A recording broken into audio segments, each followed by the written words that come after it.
ఓ తల్లి, ఓ తండ్రి, ఓ సహోదరులారా, సహోదరులారా, ప్రియమైన ఆత్మీయ సంగమా, నిన్ను నన్ను విమర్శించే సమయం ఒకటి ఉన్నది, ఒకటి ఉన్నది, ఒకటి ఉన్నది.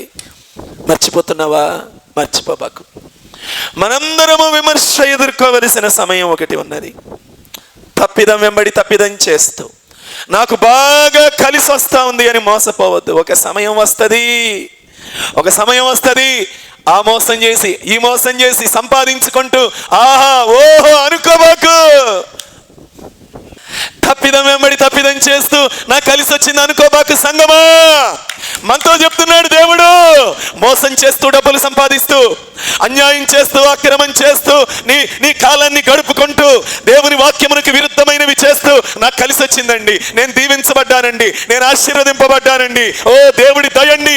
ఆపోని మోసపూరితమైన మాటలు వద్దు, వద్దు. ఒక సమయం రాబోతుంది, ఒక సమయం రాబోతుంది. వెంటనే ఎందుకు రాలేదండి? రాదు. ఒక సమయం ఉంది, వెంటనే రాదు. మోసము చేసి సంపాదించుకున్న ఆహారము నోటికి ఇంపుగా ఉంటుందంట, తుదకు వారి నోరు మంటితో నింపబడును. ఎంత భయంకరం!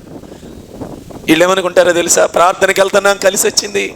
నువ్వు చాటును చేసేది మోసం, అన్యాయం, అక్రమం. అక్రమం చేసి డబ్బులు సంపాదించుకుంటూ, అక్రమం చేసి వ్యాప్తి చెందుతూ, విస్తరిస్తూ, అభివృద్ధి చెందుతూ, ఫలాభివృద్ధి చెందుతున్నాను, మందిరానికి వెళుతున్నా, అందుకే నేను ఇంత వర్ధిల్లాను.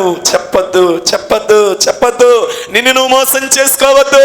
ఒక సమయం రాబోతూ ఉన్నది, తప్పించుకోలేం. అదే విమర్శ సమయము. తీర్పు ఒకటి ఉంది.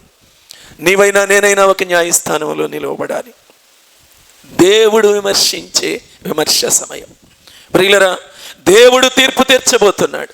ఎవరైనా దేవుని తీర్పు